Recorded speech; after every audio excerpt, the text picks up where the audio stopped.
I think I may have created the perfect pancakes. They've got the pillowy rise of those trendy Japanese pancakes, yet the structure and comfort of the ones you had growing up. With just 8 ingredients and a few simple techniques that most home cooks skip, you'll be serving a low-effort, Michelin-level breakfast.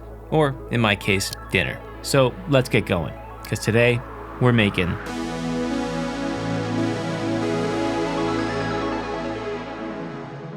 Welcome. Okay, so most people think that Michelin quality dishes feature lots of ingredients and tons of complex techniques, but a lot of times Michelin chefs lean on just pure simplicity and a focus on each ingredient and the way they all kind of come together to make a final product that's greater than the sum of its parts. So as we go through, we'll learn the justification for each ingredient and how they all play off of each other. And we'll start things off with what's referred to as a sponge. It's basically like a partial mix of the final batter that's going to serve as a kind of pre-ferment to help us get some complex flavor and a nice spring to our pancakes. So first I got a cup of buttermilk in my bowl here, and buttermilk contains more acid than regular milk, which is going to sort of react with the baking soda to give us some extra lift, and it's going to help to tenderize the gluten so everything stays nice and soft. And since I've been making a bunch of pizzas lately, I've got a ton of this sourdough starter on hand. And I know what you're thinking, sourdough, I don't want my pancakes to taste sour or like bread or something, but trust me, what it adds is actually more of a layer of complexity that's almost hard to describe. It's not savory, it's more like just a pure elevation or richness. It's like a natural steroid for the pancakes and sort of enhances what the buttermilk and baking soda combo is doing. If you want to learn how to make a starter, I've got a quick guide in my Series Pizza video. Otherwise, there's tons of great videos on YouTube.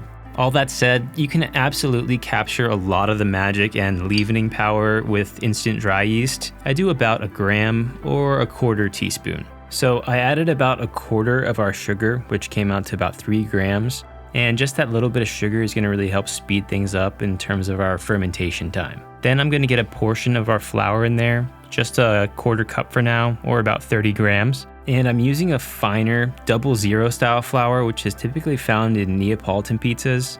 A more finely milled flour is going to give us a more delicate and softer end product, and it has a lower protein content, which is going to develop less gluten and thus less chewy pancakes.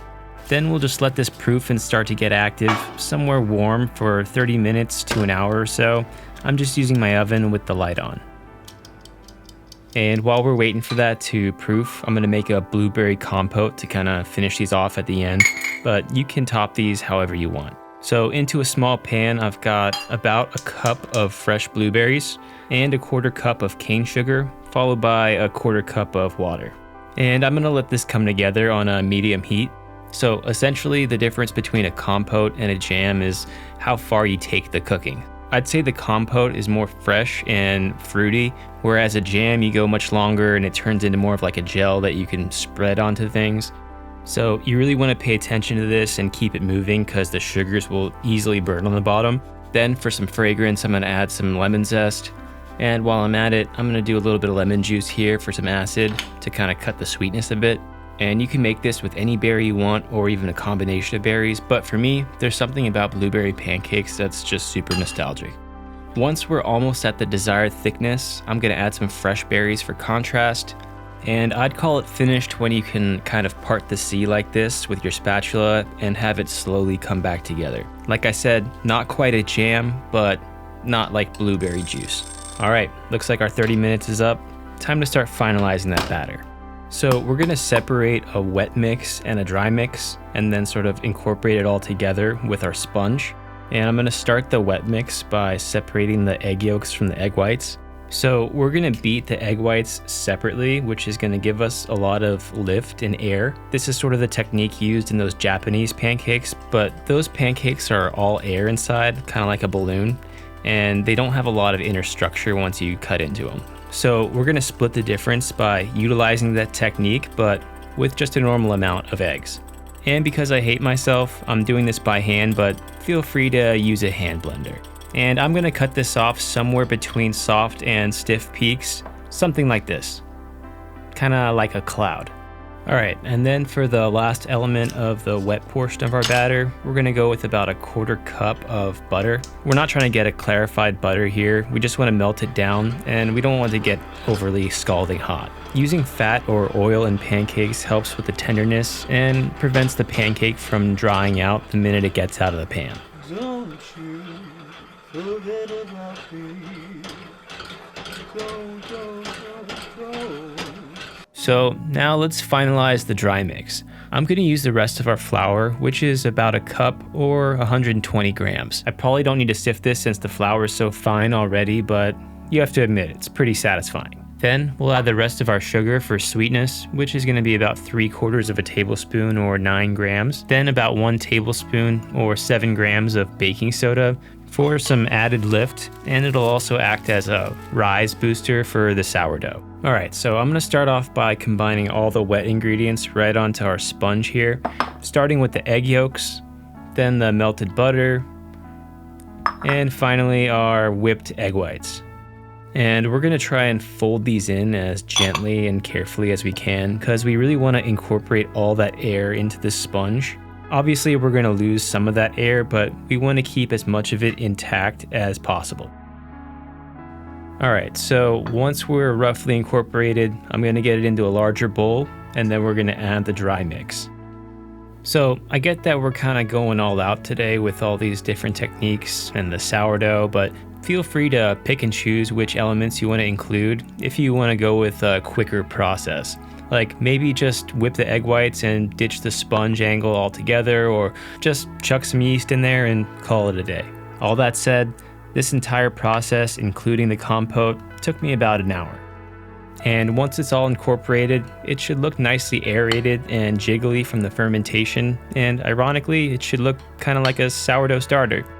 And some texture and lumps are actually a good thing here. Okay, I'm just gonna get some neutral oil here onto a nonstick pan. And we want to try and maintain a medium to medium-low heat as well as we can. And I cannot screw these up because I literally have enough for 2 pancakes. So I'm going to do my best to kind of eyeball half the amount here. And once it's in the pan, kind of spread it out to make a nice circular surface to the best of your ability. And I can already feel that it's starting to rise even within just a few seconds. You can see how much it's already starting to spring back on me. And after a few minutes, we'll check the bottom just to make sure that we have the color that we want. And I'm just gonna get it onto a plate temporarily because I'm super scared of flipping it because I only have enough for 2 pancakes. And it's starting to smoke a bit, so I'm actually gonna kill the heat before getting this pancake back on. So let's see how this goes. But real quick, if you've been digging the background music, I write it all myself, and it's available on streaming platforms under the artist name Jandre FM. And you can download the files for free on my Patreon with no sign up required. My channel isn't quite big enough for sponsors yet, but I'll be posting additional recipes, videos, music, and behind the scenes all on my Patreon, so please consider supporting my content with a paid membership. I'll leave a link down below. All right, here goes nothing. Okay. This actually could have gone worse. These wet areas are actually going to kind of soak into the pancake and they'll actually cook quite a bit, so I'm not too worried. I am, however, very happy with the rise and the puffy and airiness we got here and the color. So let's go for number 2. And I'm starting here with the heat off because the pan is still super smoking hot. And the whole reason we're doing this super hard to flip, scary method in a small pan like this is because we want it to kind of fill up around the edges, which is going to give us our nice round puffy shape. And it's sort of going to act almost like a muffin tin to help everything kind of rise and stay nice and contained. All right, I'm going to try a little bit of a different method here to flip. Could be potentially even scarier, but let's see how this goes. All right. Okay. I'd say a little bit better than the first one. What do you guys think? Also, let me know if you have any creative ideas on how to flip these more efficiently. I thought maybe putting them on a pan and then flipping the pan with the thing, it's just the whole thing. Forget it. And once we got some rise and some color, let's get these things stacked up. And it's pretty much impossible for me to have pancakes without some form of maple syrup. And following along with our Michelin theme here, I got some fancy maple syrup, which you can tell by the vanilla bean in the bottle. And you really don't want to skimp here because there's so much pancake that you want to have enough syrup in each bite. But don't worry, I didn't forget about our blueberry friend. And I'm so excited for these pancakes that I'm just sort of winging the presentation here, but I like to think that beauty is in the eye of the beholder. All right, we had just enough for 2 pancakes and we made it work. And the anticipation is killing me here. And look at that, just as we promised. Nice, airy, fluffy, kind of looks like a cake. All right, let's see how it is. The sourdough adds an intangible element. It's not savory, but more like matured. The airiness from the whipped egg whites is just insane, and don't even get me started on the compote. All right, we did it. Oh, actually got something in the mail today. Fan mail, actually. I'm just kidding. You guys don't send me fan mail. Ooh, nice. I'm gonna jam this thing now. Yes. All right, we did it. Give a like, subscribe. Until next time, I'll see you guys later.